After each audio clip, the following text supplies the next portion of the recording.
And welcome back. Welcome back to NGF.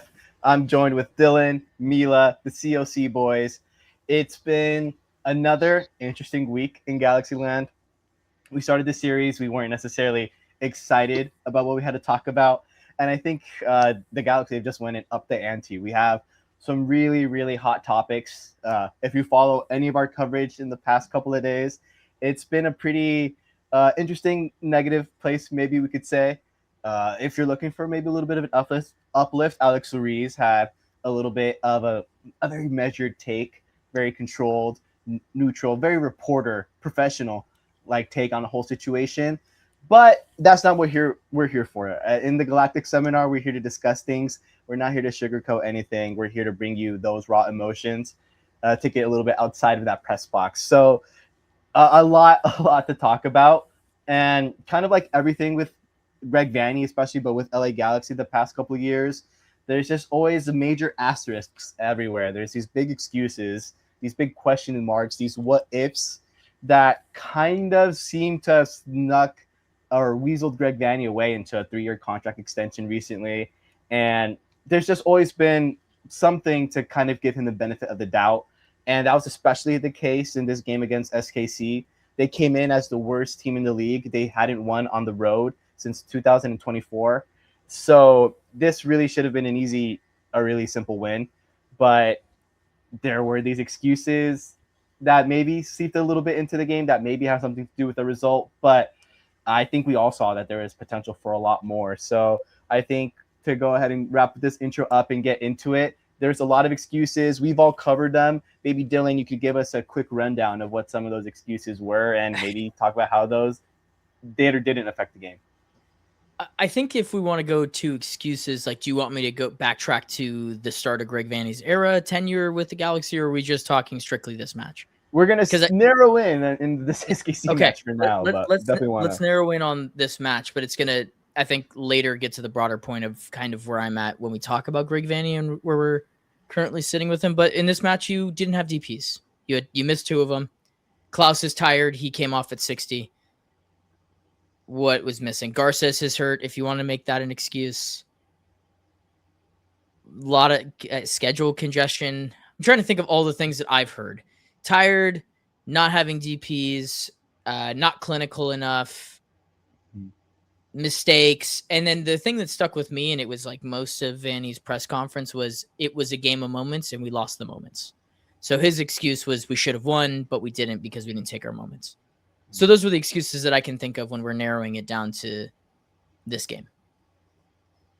Hearing that, Mila, what of those, are there any that kind of you're already a little bit sus about that you don't think should have impacted this game as much?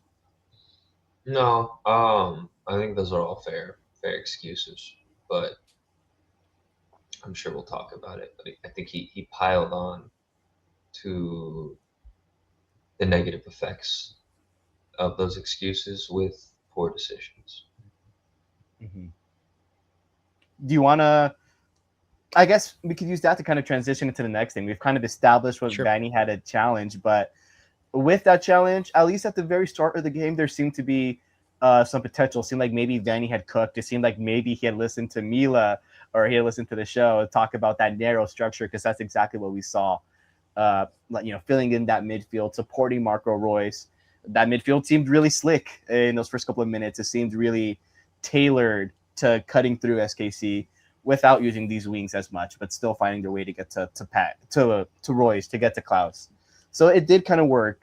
Maybe, Dylan, do you want to talk to us what you liked about that shape, at least at the start, and maybe we could talk a little bit about those decisions that Mila mentioned on how it changed. We talked about it when we previewed this match in general. I didn't love that he actually didn't try something new. I actually thought that this formation suited Greg Vanney, and it actually didn't suit many of our players, because Harbour Miller and Mila talked about this at left wing. While I thought that he was direct and he was adventurous, and I don't think he had a bad game by any means, I also don't think that it was his best utilization as a left winger, because in this structure, in this shape, with Julian Aude tucking in as a left-sided center back, you needed him to control and be a wide player, and he was very narrow. And so when you talk about the shape versus personnel thing, I'm actually going to shout out Lacuna Galaxion. I'm going to fuck up the name. I'm terrible at names. You know this at this point. But Ananda was talking about how Harbor Miller was used, and he was his player of the match. But he was saying that Harbor likes to tuck inside. And so when you're playing a guy like Julian Aude, the best utilization of him would be to actually have him be that true wing back and overlap him, creating space, creating width.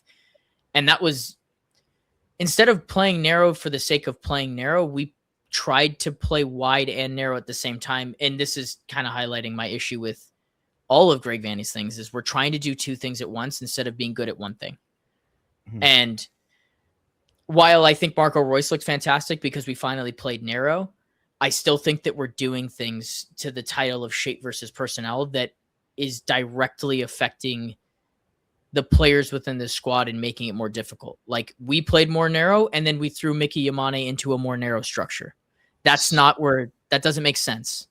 Like, if you're going to play wide, then Mickey Yamane as a narrow player makes sense. And I'll let Mila kind of go off of that. Yeah, no, I think you're right 100%, but I think it's not so much the tactic that's the issue. It's how he rolled us out using the tactic.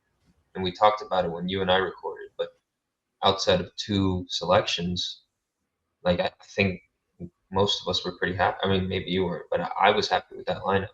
And the idea of the narrow structure works, but like what you're talking about, like Harbor Miller cannot be that left-sided option. It needed to be Cuevas. So he could be a little bit wider and spewing crosses. And also to the fact that Yamane plays a little bit more inside. It should be Tommy as the right option, Yamane Royce, left side option, which is a little bit wider because we have two guys in that central attacking position already with Yamane and Royce. So for Harbor Miller to be tucked in, you're just spamming people in that central area. And like you're saying, there's a gap on that left side because Aude's not overlapping. So if it's this easy for you and me to understand that, then it should be easy for a professional coach to also understand that and to put the right personnel in to make the shape work. Because it's to me, it's a little bit of both. If we're going to find our success, we need to have a bit of both. It needs to be the correct shape, but it also needs to have the right personnel in that shape. And I think regardless of what he's tried this year, it's been the wrong personnel in whatever shape we try. Yeah. You're muted. You're muted. Thank you. I knew that.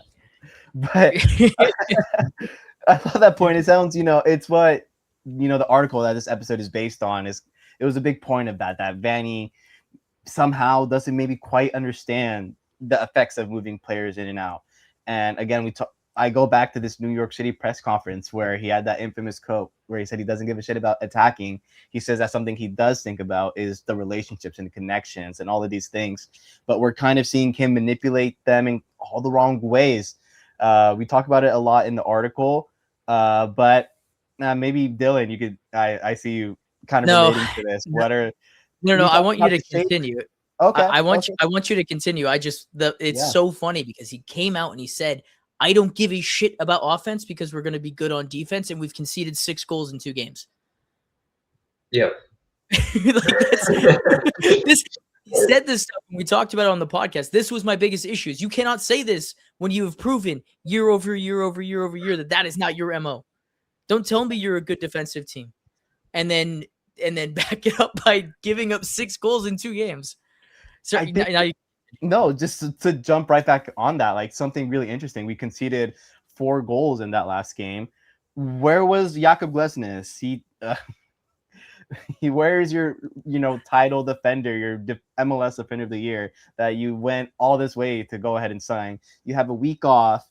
You have a game that Mila mentioned. This point when you said it infuriated me. The tie in Jamaica is done. You could put VCFC kids out there and they will get the job done. Dylan Vanney is a baller. He'll have to score a hat trick of his own down there. But why are you not playing him? I understand the congestion in later games, but you have another week basically till the next MLS game. You can play Glesnes twice if you wanted to. Mm-hmm. I think the main frustration with that too is that there's a lack of transparency on why he didn't play. Yeah. And it's a week after he just signed his extension, and he hasn't been here long. So that is a big show of trust to give a guy an extension that quickly into his tenure. And then we don't get to see him. Like, it makes zero sense. They did that with Royce too. Like they did that I know. exact same thing with Royce. They did the exact same thing with Royce, but with Royce, you can give him a little leeway because he's an older player. Yeah, that's a good point. Glesnes is in the prime of his freaking career. He's our best defender. And again, like, I don't think that he would have reacted the same to the first goal the way Hack reacted. And I'm not saying that Hack played a bad game, but in that moment, Glesnes would have reacted differently to what was in front of him. You have anything you want to say on Glesnes, Dylan? That whole I don't understand it. To Mila's point about transparency, like the transparency comes through, even if it's not through a press conference, and I didn't hear anything, right? So maybe this is a lack of research on my behalf, but he also wasn't on any injury list. He just wasn't. Like the injury list came out for this game, and everyone was a clean bill of health, barring the guys that we knew were out, which was Pack, Hazel, and Rindov, and Garces. If it's personal, then understandable. But that still gets reported. No, but he was there. Say like a personal thing, yeah. But like, but he was there in his presser. Vanney said it was rotated because of the schedule congestion. But again, that point is mute to me because your next game is in Jamaica, game 1. Dude, I'm gonna be pissed off if he plays in Jamaica. There's no reason for him to be playing in Jamaica. Yep. You took care of the time. That's where I keep running into this brick wall of like, if you're gonna rotate, do it then. That's just bad man management. Like, I'm sorry, that's what that is. And even if the idea was like, oh, we still want him to play so he's fresh on that day. It's on Thursday. You still had a fight. Sunday, Monday, Tuesday, Wednesday, Thursday's the 5th day. So that's still a week. Like, that doesn't make sense to me. And I also think it's just negligent to throw Hack into another position. Like, I'm sorry, I'm getting worked up. This point really bugs me because Joveljic is, we talked about, he's one of the best strikers in this league. And we allowed him one-on-one space with a defender that has only played off the left-hand side. And then on top of that, our goalie had shit streaks going down his pants. Like, well, Jov knows him. I think there's a little bit of mind. That's what it was. Definitely. Like, that's what it was. Honestly, like, he knows him. They're both in the same nationality. Like, it's not a good matchup when you put them up against each other. But even more to that point, protect our goalkeeper. Don't throw freaking Hack in the deep end on this game. Like, I question a lot of what he is doing.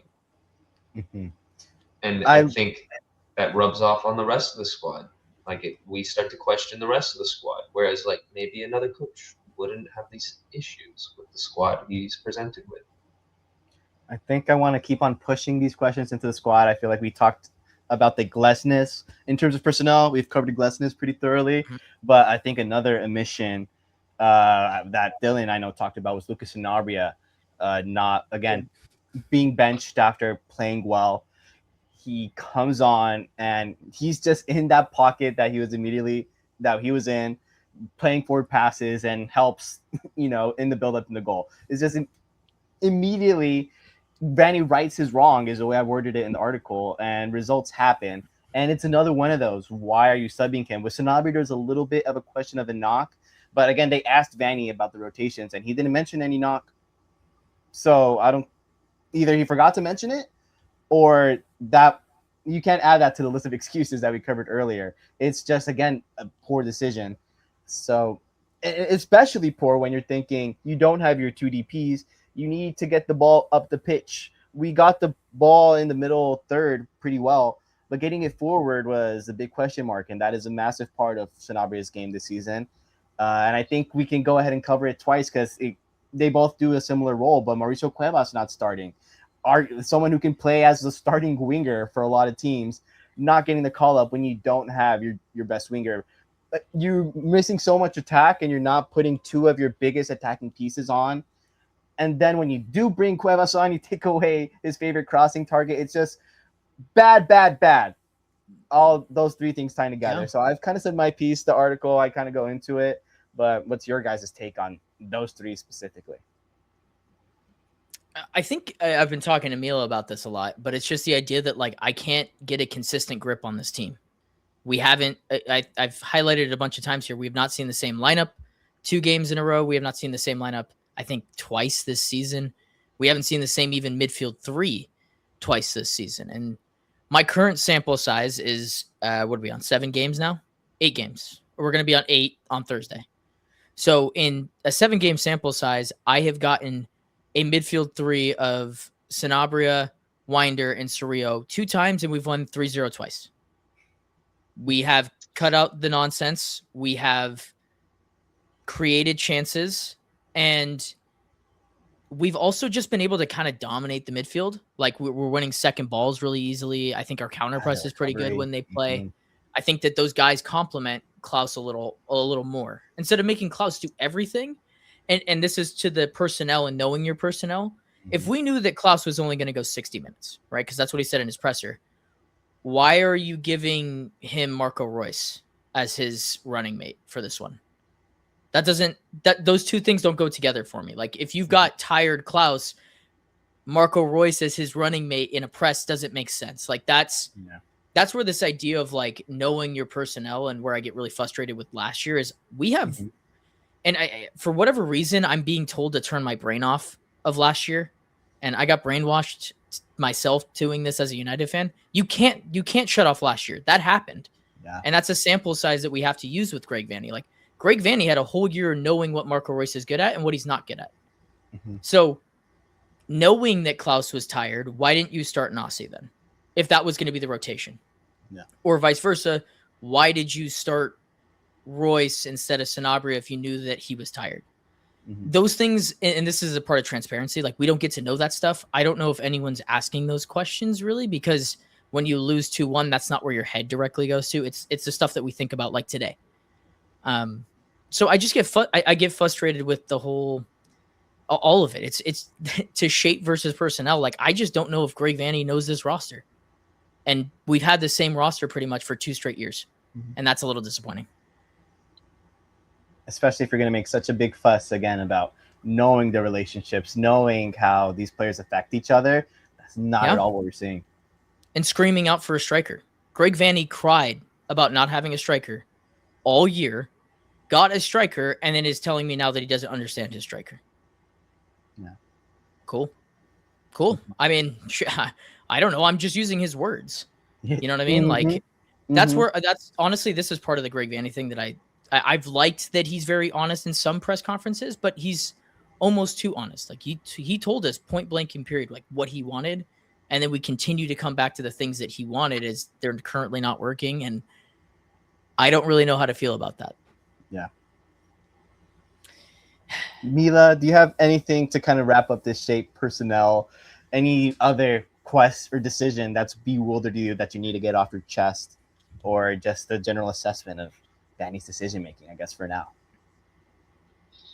It continues to be subpar, is what I'll say. I love that word, continues. You go, but continues is a big word there. I think that's the main word in that sentence is continues, because this is not new. This has been consistent throughout his entire tenure at the Galaxy. That many years. Not cups, 6 by the way. That's not what we're talking about. Usually you hold 6. It's cups. Constantly. Either we're up in games or either we're down in games. He makes the wrong decision on how to affect the game. Dylan and I talked about this a bit on the most recent podcast, but it's super frustrating. Either the team's at its best or its worst. Like we can still win games if the right decisions are made. And if it's consistently the wrong decision being made, there's only one person to point to. I think I want to put a pin in it right about there. I don't want to jump into our final topic, but Dylan, right before this, you mentioned Klaus and Vanney not understanding the striker. I think it's a nice way to transition into this next point, the tale of 2 strikers. If we want to focus in again a little bit on this SKC game. Again, for me, one of the things I do think Vanney got it right those first maybe 30 minutes. There was a lot of approaches, not even chances, but there's a lot of approaches that got to Klaus. They reached him, but it was another night where it felt like he couldn't get his feet under him. He couldn't even get his shots off. It much less score, right? The stat at the end of the game, 3 shots, 1 on target. And it felt like, again, in that first half, there was a lot more chances for him to do a lot more. It felt like the system worked. Later on that second half, to me, it felt like it totally changed. The shape fell flat. And we just stopped solid chances. We stopped Klaus getting in even half dangerous spaces. He was doing a ton of that in that first half. The ball just stopped getting played through there. And what you guys talked about, playing wide and trying to play narrow, that's when I saw a lot of that, and that was the worst, I think, of the Galaxy in that second half. But there's a little bit there of Vanney not understanding how to use Klaus, or understanding, but then it's like he stumbled upon the right way to use Klaus, because then he changed it when it was working. And that was a major question mark for me. So there's one side, there's the one striker. On the other side, Dejan Joveljic, he seems to love playing in Carson. He'd always score there, whether it was off the bench. And now he's scoring every time he comes back as an SKC player. He said it in that interview, had that clip. Sorry, Galaxy fans, score against you every time. And it's because he's been inside the club. He knows this team, and he knows that they're right for the picking for a player of his quality. So he knows he's going to punish us every single time. There's your 2 strikers. The decisions we make with both of those strikers in 2024 and this year is going to be kind of our next point. But for now, João Klaus, I think, is not – he was maybe injured. Maybe he shouldn't have started that game. Dylan mentioned that. Maybe Nasi should have came in. That's another thing. But we could probably talk about both Nasi and Klaus here. Klaus, an incredible start, but all of a sudden falling off a cliff. And now it's almost looking, unless things turn back around, that we've got 2 Brazilian duds. The Nasi situation, he's getting 30 minutes every now and then and expected to do something that's going to prove he's worth $6 million. He's set up to fail there. So it's just 2 voids of strikers. And when we just have players like Christian Ramirez and Miguel Berry, who, streets will never forget, maybe players, but in terms of strikers, they didn't score a ton of goals. They were poor. And the striker is such an important position, but the Galaxy keep on misusing it. So I think this segment, the story of 2 strikers, I want to talk, I guess, about the general striker situation at the LA Galaxy. So Dylan, what's your kind of read on how the 9th position is? I'm not off on Klaus. I think that he's still getting in good spots. I think his touch has let him down, and I think that we've determined, and I'm starting to determine, it's based off of fitness. Now, again, that goes to man management. Klaus has not played for a team that's really consistently played 3 times or 2 times a week, sometimes 3. And this goes back to Greg Vanney. Like, you got to know your guys. And he was given Nascimento, who has been very good when he has started. And I think that's where I get disappointed and why I was okay with letting Nasi come into the season as the starting 9 was Nasi's good when he starts. I don't think he's very effective when he comes off the bench. And the thing is they're the same striker. Like, Nasi and Klaus do a lot of the same things.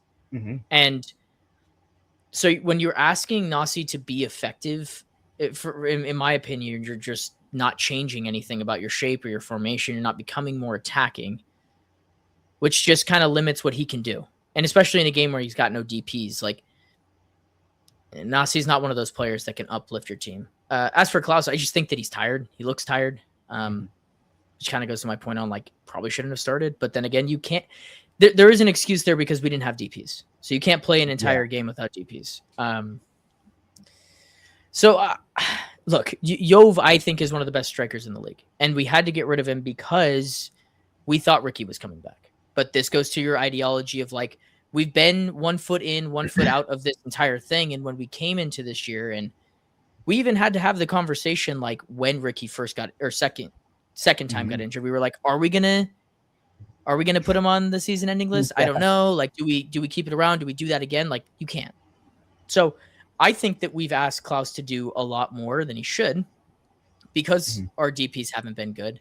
And just because 2 games he's been poor doesn't turn me off to him. I still think he's very good. And I think he still leads the league in goals, or he's up there. He's got to be up there. I think he's tied for first. I mean, the whole thing with the striker position, too, is that he needs good service. And what we're saying with both the DPs missing, the service is going to be less, which is why it gets very frustrating. when players that could give him good service are not put in the right positions to do so. I think we're going to get plenty out of Klaus this season, but we need to figure out how to work as a team, not just how to play Klaus ball. Because I think that's where him and Job differ a lot. Job can take the ball, take a couple touches, and set up a shot for himself. I don't really see Klaus doing that. Klaus needs the ball to be fed into him. Like he has the one goal where he rounds Tim Ream, but also it's Tim Ream. And it's through a transition of play where they lose the ball. So when we're going forward, like that's just not what we're expecting out of him. It's just two totally different profiles. So if Vanney is expecting that profile of striker from every striker that he gets, to Dylan's point, he's one of the best. Job is one of the best in the league. So we're not going to get that out of Klaus. We need to adapt and adjust to the way he needs to succeed. Yeah, nicely said. I think that wraps it up. I want to say for the striker situation, but it does ease us into it. We did have Dejan Joveljic with us very recently, and he was showing already that he was one of the best strikers in the league. But we decided to let him go because, like you guys mentioned, there is that possibility, that question mark, that asterisk of can we make it to the playoffs, and can we get Ricky Puig back in time to take us on another deep run? And to me, I feel like that's very Will Kuntz maybe felt a little bit like Icarus, like because 2024 was kind of like the very beginning of Icarus's flight. Let's say that he's actually zooming through the air. The wings are working great. He's doing flips, dives, nosedives, whatever you want, barrel rolls. He's having a great time. That's what 2024 was. We saw Ricky Puig, and he took us to the sun. But then our wings melt. Ricky Puig is gone, and we're falling midair. And now Will Kuntz it's up to him to decide. Okay, do I rely on my melted pair of wings and hope that as I'm falling, they'll come together back in time and I can, start flying again just before I fall? Or do I move on and look for something else to fly with? Maybe there was another pair of wings that he could have grabbed. Maybe you had a pair of wings in your back pocket that scored or contributed 20 goals that you maybe could have swapped over, maybe at least just for a year. And maybe with that set of wings, you could have floated a little bit, or not at the very least crashed into the bottom of the sea, which is what the Galaxy did in 2025. That's just a very fancy and overly complicated way of saying that the Galaxy could have put Ricky Puig on DEI, and it could have handed him Dejan's DP contract. That's what he was looking for. That's what he felt he had earned and what he had earned. The gamble didn't pay off for the Galaxy. We didn't make the playoffs, so even if Ricky Puig was healthy, it wouldn't have mattered. And B, Ricky Puig didn't get healthy and still isn't healthy. So it was just everything that you didn't want to happen happened.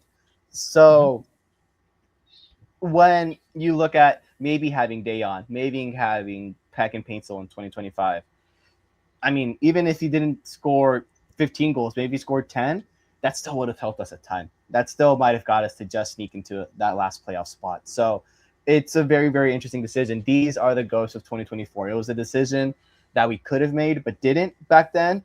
And to go back to that moment of hubris, Will Kuntz, he saw the sun with Ricky Puig. He wanted to get back to that sun, but didn't think about the other pair of wings that maybe could have saved him. And the Galaxy are paying for that now. So all of that context in mind, I guess, again, what is your guys' read on that situation, that decision we made back then, and how it's affecting us now? Look, I'm going to say this because it's one of my favorite sayings, but it's fool me once, shame on you. Fool me twice, shame on me. And that's how I feel about the situation. Look, like Jove wanted the money. We thought Ricky Puig would be back before the end of the season. We also didn't think we would be that bad. All those things are true. Fool me once, shame on you. To go into this season after Ricky has torn his ACL again, and to get an additive piece and not a piece that changes who you are functionally is disappointing on a couple of different fronts for me. Because while I really do enjoy Klaus, I've said multiple times, like, he cannot be your DP. He can't be your third DP on a team that's going to win a championship. He is not a player that will rise the ships above water. Ricky Puig is one of those players. And we talked about, like, can you go and make a pitch to somebody to become that player for your team? And I know that the ideology, and I understand the ideology, is you don't want to set yourself up for 4 DPs come 2027. My issue is I don't know what Ricky Puig is anymore. The last time he played was 2024. He could come back and be a total shell of himself. And then we're sitting having this conversation about what are the LA Galaxy with the shell of Ricky Puig and not a transformative Ricky Puig. And so my idea and everything that I continue to come down to this path when I'm talking to myself in traffic on my way home is that we're stuck between two minds. And while I've made it a point not to make Ricky Puig an excuse, it's everyone's excuse at this team. And it's become their fallback. It comes up in every press conference with Greg Vanney is, well, we don't have a player like Ricky Puig. Well, yeah, we've known. That's an excuse last year that they can use, though. To your point, like, they can't be used this year when that DP spot has been filled. Yeah. So, like, again, to what you were saying, it's kind of a temporary DP spot. So to get someone of the caliber of like a permanent DP for 1 year is very tough to do. So maybe Klaus was the best of the options, but again, we've talked about it. Like, what is Puig going to be? It's not one ACL tear. It's a double ACL tear before he even had time to recover from the first one, like fully get into contact. This was pre-contact, I'm pretty sure. It's tough. It's really tough for the player. I know we all like him, but to expect him to be the world killer that he was immediately when he comes back is foolish. To expect that 3 months after he comes back might be insane. So we might even have to wait a while for him to come back. And then the clock's ticking. That's the tough part about sports in general, is that injuries like this, like, time waits for no one. Nothing is promised, right? And Andrew, your biggest point since we've started this pod is 7 and 27, right? So that timeline, I'm telling you, I don't think Ricky Puig can play more than once a week in 27. And there's just nothing ever promised in the sport. We have no idea if Ricky Puig is ever going to be the same player. And I continue to go back to this idea that we are stuck in Ricky Puig land. And you can't be. And I think that Josh from Corner of the Galaxy was kind of on this when we had this conversation about Klaus's. The LA Galaxy are in a special position where you can go and do anything and get out of anything pretty easily. One, the league will make it a little easier for you. And two, you have the biggest draw. Our biggest draw was pulling in Klaus. And I saw Toronto pulling Josh Sargent. Like, could that have been a transformative player? Like, that's the style of player that I'm talking about, right? We could have made a pitch for somebody like that. Could we have put in a full court press on Weston McKennie? Maybe. I don't know. But it feels like we continue to think about Ricky Puig and we have him like in this mural in the stars, and eventually he'll come back and will be this perfect, well-oiled machine. But I just don't think that what I've seen currently through this sample size is telling me that we can be this perfect team. If we can't even be close to perfect without him, how am I expecting a 2 ACL tear Ricky Puig to put this ship back together? That's impossible. And that's an impossible task to put on him. So, yeah, sorry, I've rambled for a little bit on this one because I think it summarizes our podcast. To summarize it, it's or at least the board are expecting Ricky Puig to come back and immediately be an MVP again. Mm-hmm. Unrealistic. We need to build with or without him. We cannot be reliant on him. Mm-hmm. And we've said this about multiple players, the team, the board, the manager. Like you're saying, this is a establishment-wide issue now. Mm-hmm.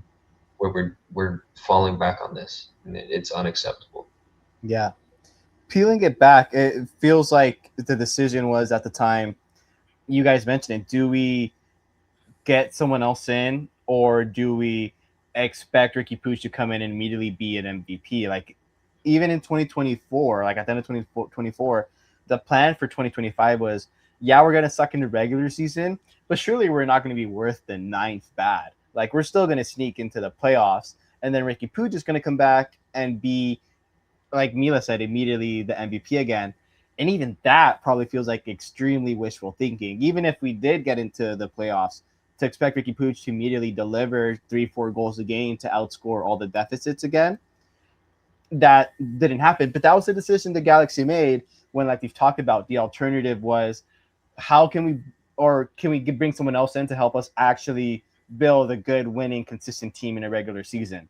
And they looked at that, maybe decided it looked too hard, maybe decided Ricky Puig was just that good and he would do that. But that seems, again, it's foolish, I think, to think that other thing. So either they were foolish, or they decided, again, just not to build a better team and wait for Ricky Puig.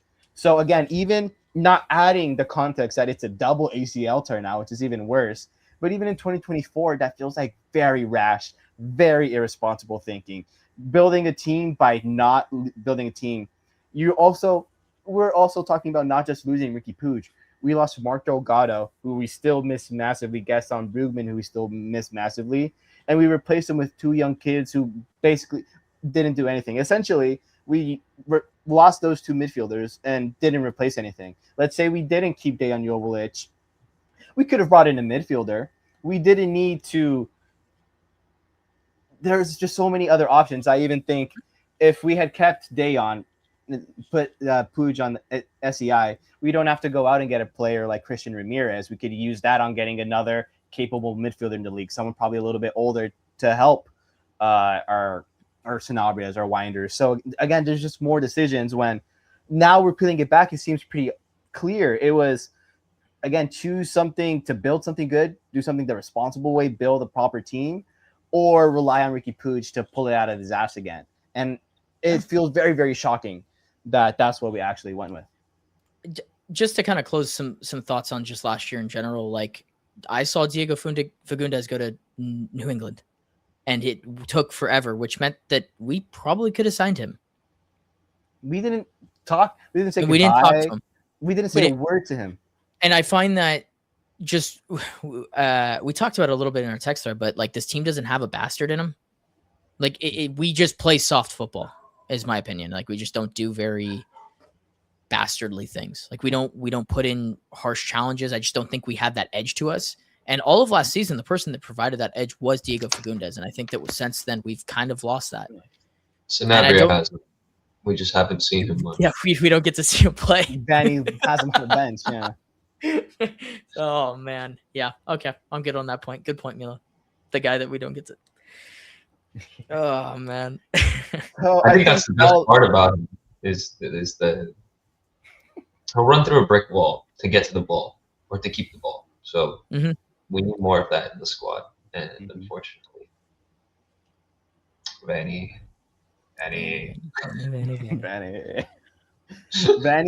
I think that's helping us transition. We've taken a very close look at SKC. We've kind of opened up the broader squad building in the past couple of years, but I think now it's really time to peel back the last 6 years of Vanney. And again, you guys are going to be pretty consistent, but for me, I think I'm starting to make a shift. But I think hear you guys. I think Mila, if you could take us in. What is your take on Greg Vanney's tenure in the LA Galaxy? And are you Vanney in or Vanney out?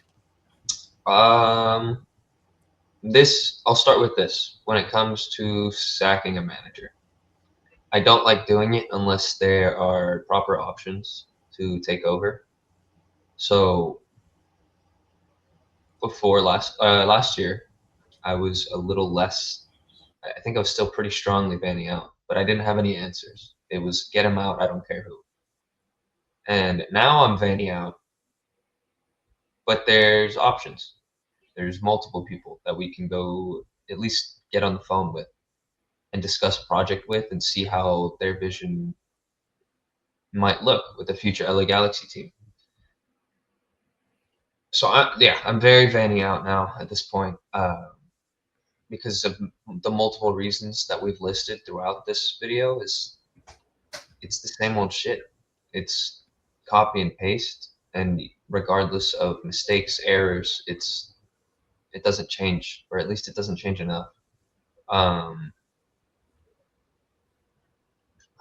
don't know. I have a sour taste in my mouth from the timing of his extension still. Mm-hmm.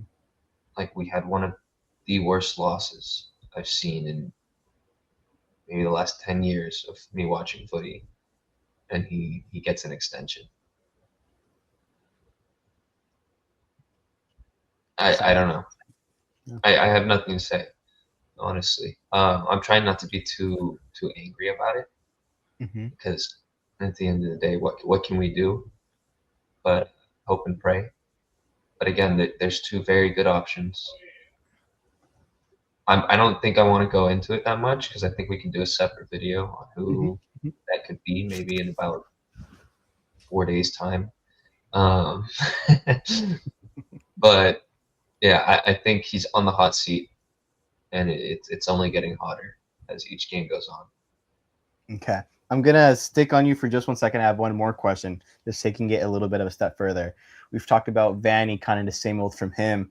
Someone we kind of touched on a little bit as well is Will Kuntz. We talked about, his decision on, not putting Pooch and SEI, kind of these other things, just squad building in general, the holes in the midfield from last year that we're still trying to fill, just all these things that you've seen from a squad building perspective. It's been a much quieter conversation, but while we're on, the FO people out, are you Will Kuntz in or out? What's kind of your take on his decisions and his shorter tenure? He's got a bit of a longer leash, I think, Mm-hmm. for me. He hasn't been here as long. This is not the making of. I don't think this is necessarily his vision to the fullest yet. And I totally get coming into a new job, you're MVP, like there's a chance of him coming back. Like, you're new here, don't fuck it up. So just do what'll make the people happy. And obviously he's an MVP, so hope for the best. Now it's year 2. He does the right thing by putting him on the list this time, not making the same mistake. So I enjoy people that learn from their mistakes. That's the big difference. And we go and try to get someone in Klaus. Whether that was the best option is up for debate, I think. Mm-hmm. Or maybe the best option available. Like, we don't know. Yeah. The thing. We didn't really hear of many other targets in that position where we were like, oh, that's the guy we need to get. There was a lot of hope and pray that we would get someone of a caliber that we don't really see in the MLS. Lewandowski. I think, yeah, of course.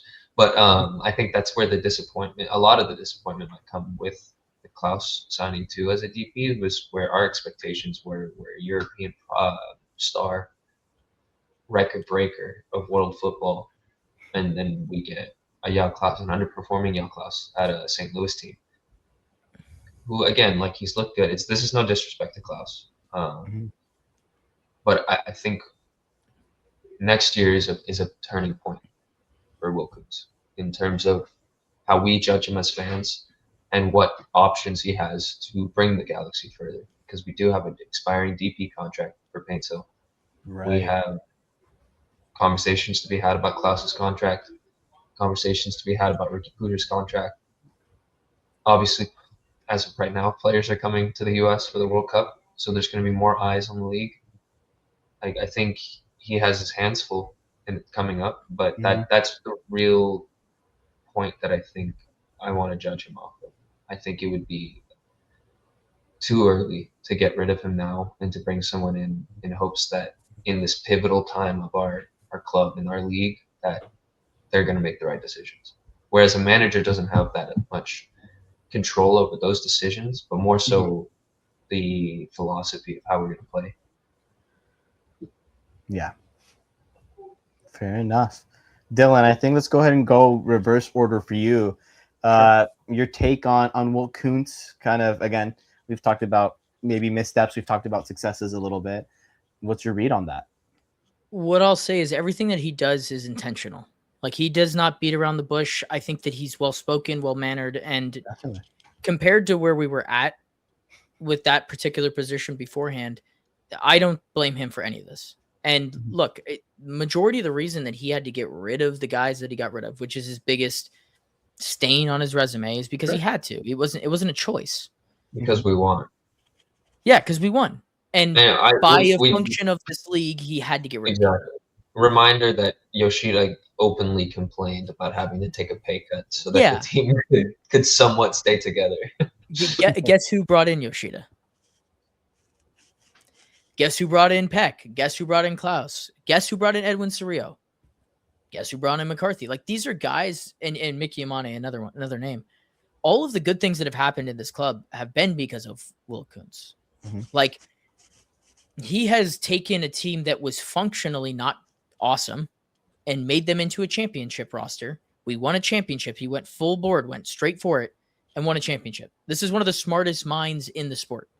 When it's Garber leaves eventually, he will be in the conversation to take over the league. Like, that's the level of guy that we're talking about. We've talked about that. Yeah, right. Like, that's his progression. Like, he continues to grow within his role, and this is a very similar situation to the Lakers, where we're run very mom and pop, and this is a position, along with the coaching staff, where you can expense no matter. You do not have to worry about how much you are paying a manager. You're allowed to pay them as much as you want, or as little as you want, if you as you please. So from my perspective, the guy that is clearly proven and has a track record of continuing to win and build rosters in the current cap situation he's been here now. This will be his third full season, sometime in April. He has a championship, and he put together a roster that was at least good enough to get CONCACAF Champions Cup in the second year. Yeah. In one of their worst years, right? So I just don't see very many misses on his resume other than like letting guys go or maybe being a little too complacent with the roster. But he was also dealt with the cards of like Ricky Puig got hurt in December 29th, and he had to put together a roster within a month. Same thing this year. He had to compete on two fronts, right? So right. That's difficult. And I think that, to Mila's point, like, he has a much longer leash because of that. He's been dealt shittier hands than Greg Vanney. Yeah. So speaking of him, it doesn't sound like it's a roster issue. It sounds like I don't think he's done his job. That kind of leads you to think maybe it's someone else not doing his job. What do you think on this Greg Vanney situation? Are you in or out? I sit right on or. And I say that because I think that Greg Vanney is a good manager. I'm not going to sit here and tell you that he's not. He's been a multiple MLS Cup champion. Like, he's got a track record too. He's got records, yeah. He's got a track record of being a good manager. And I think that his general play and style is great. I just don't think that, and this is the thing for me, is I don't think managers actually play that much of a difference, if I'm being completely honest with you. This is something that I've learned over time here. But managers win you the margins. They always win you the margins. And Mila, I'm going to bring it back to Pep, but when a manager overthinks things, you lose things at the margins, right? You overthink things, and then it kind of goes to the wayside. Like, this roster is good enough. Their floor and their ceiling are capped to a certain extent, but I think I know where the floor and the ceiling of this team is. But between the substitutions, the misprofiling of players, the inability to change tactically, those are places where you can win at the margins. Like, hey, I know SKC isn't going to play with any possession. How about we don't play a style that's going to allow for transitions to happen more than once in a game? Like, there was a couple times where he was just like, well, we had a turnover, and that's what caused this. It's like, oh, no. You should probably plan for the team that is going to look to turn you over and beat you in transition. You should probably learn or teach them a way to be more set structurally.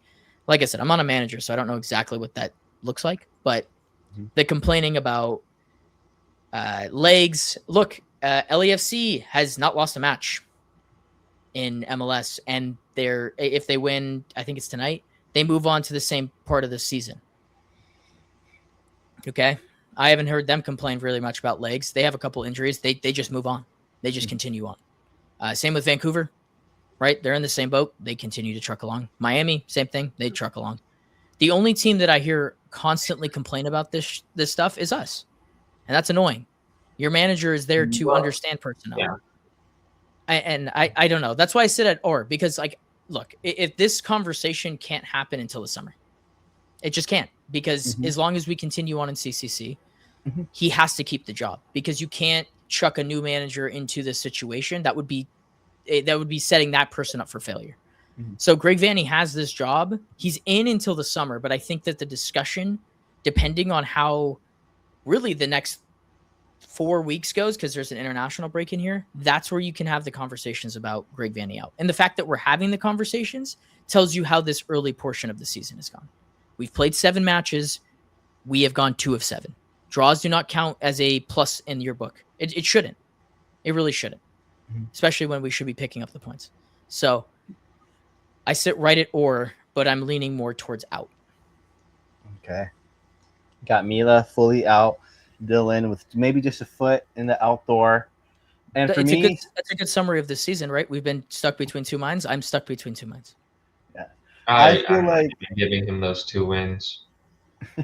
Yeah, probably shouldn't. So poor. A team with so poor. A team with 10 players out because of visas, and then a team that was trying to figure out their midfield. They literally just put like a bunch of new names in the midfield and said figure it out, and they're still trying to work that out. But they started to look a little better in recent games. It was, I guarantee. I don't know if we play them again, but if we have to, right, it will not be the same game. Yeah, not winning 3-0, regardless of who's we're playing. A lot of teams are trending this direction, and we went like this to start the season, maybe, and then we have just immediately gone in the opposite direction. That's not how that should look. Yeah, I'm annoyed. Sorry, Andrew. Sorry. No, I love it. But yeah, again, Mila fully in the Vanney outdoor. Dylan with maybe a foot, just maybe his big toe in the door. I feel like I'm looking at the revolving door, and I'm not sure whether I'm ready to jump in or out. For me, the big thing, the revolving door. Yeah, I think I'm just inside. That's what it is. I'm getting dizzy. Yeah. I'm scared, and I don't know what's happening. I want something to happen. But the Greg Vanney conversation, to me, it's a holistic one. I think, like you mentioned, Dylan, in like if you look at one season,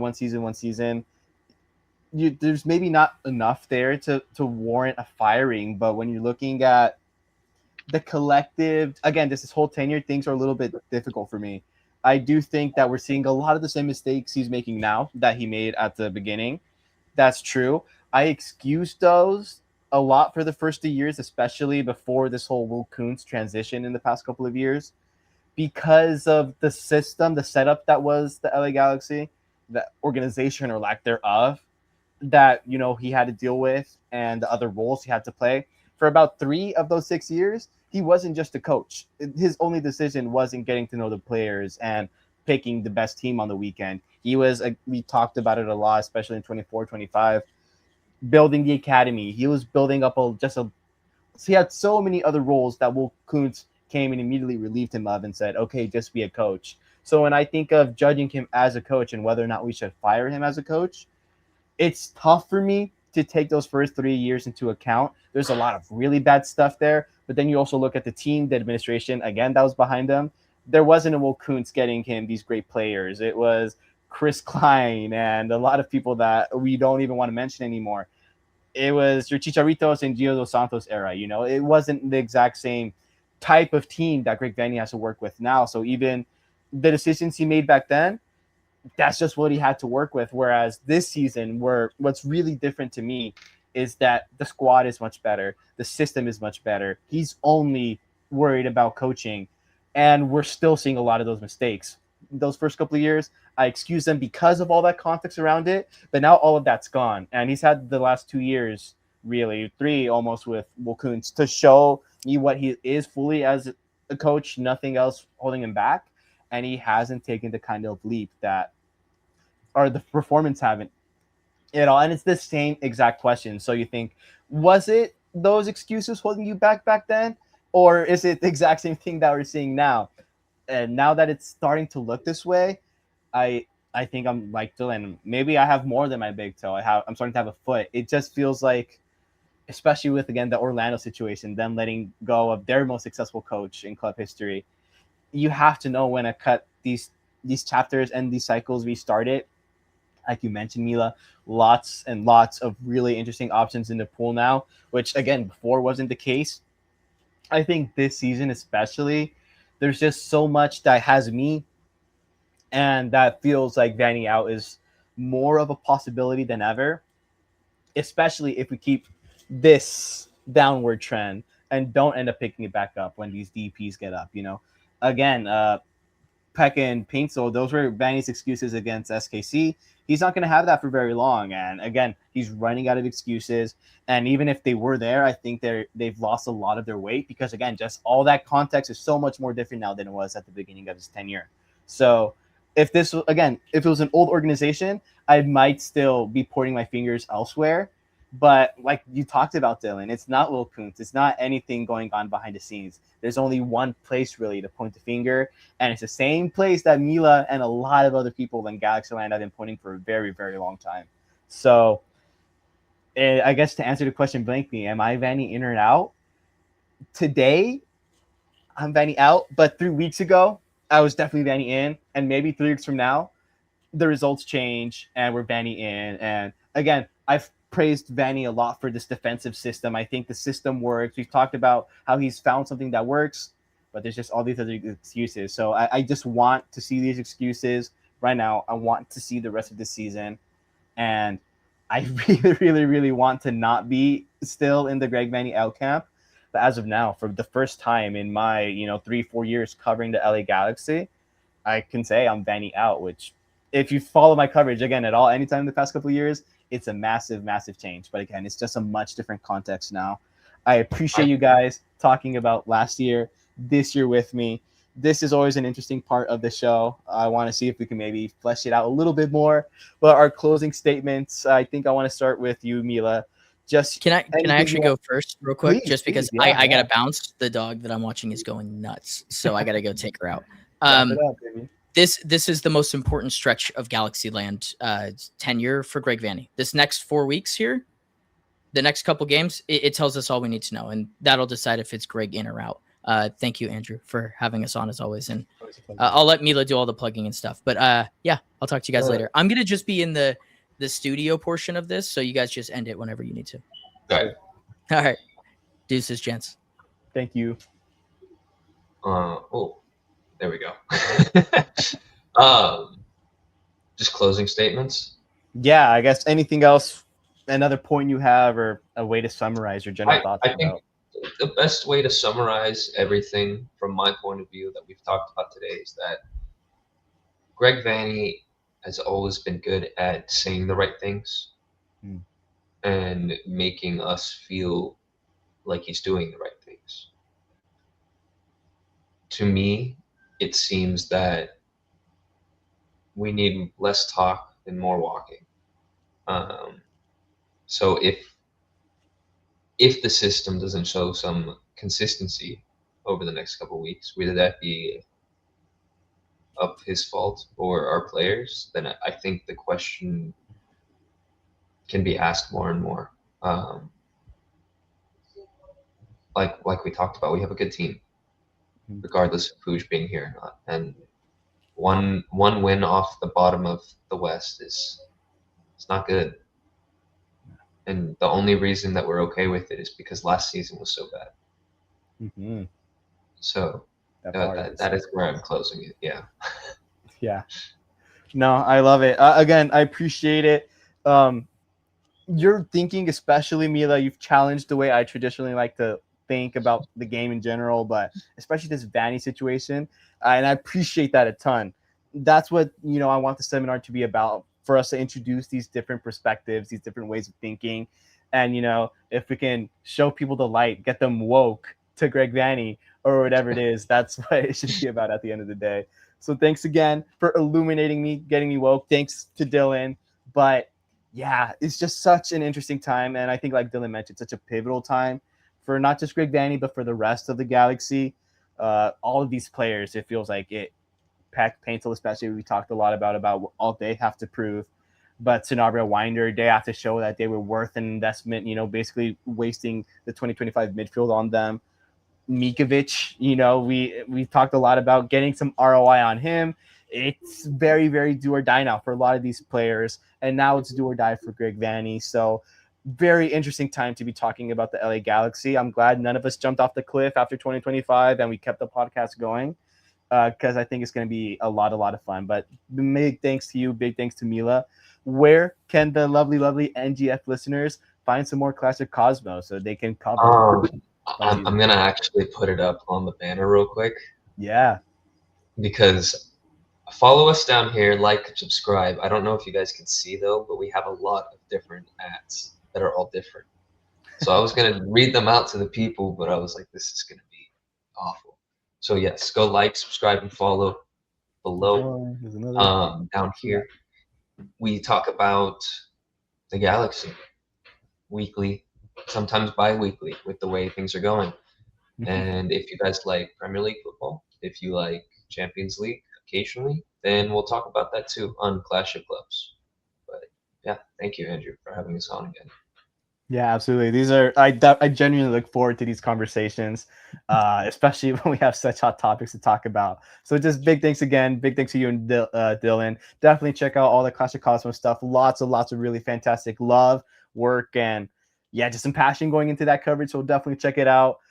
We appreciate you hanging out with us here at NGF. You know, we're on Twitter, NGF Andrew, Nuestra Galaxia Futbolera on Instagram. And you can find the article that this conversation was based off of on Los Angeles Sports Nation. It's a great synopsis of that game and of a lot what we talked about. So if you want some more on those points, you can find it there. Subscribe, LA Sports Nation for free. Get that straight to your inbox. And we'd love to also get, some live conversations. So if you could check out that article, join us in the live chat. We'd love for you to join us in the seminar. So thanks again for sticking with NGF. It's been Mila, Dylan, and Andrew. We appreciate you guys, and we'll see you next week. Take care. Do I end recording? I got